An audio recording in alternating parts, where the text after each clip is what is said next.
Čo som si kúpila v Pepku? Ja som vám hovorila, že tam zase pôjdem. Máme tu takúto mašľu, takúto veľkú mašľu na dvere.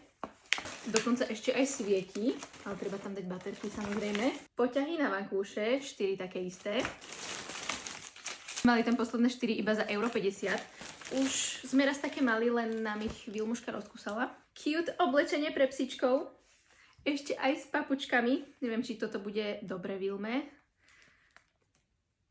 Uvidíme, lebo ona má také väčšie huňaté patky. To je pre Vilmušku a toto je pre Puli. Máme ešte aj takého druhého psa, ktorý vyzerá ako mop. To už není vianočné.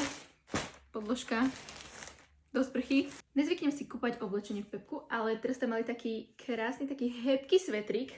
Modrý. Tak. A ešte bonus nakoniec. V Action som si kúpila takéhoto škriatka, elfa, bieleho.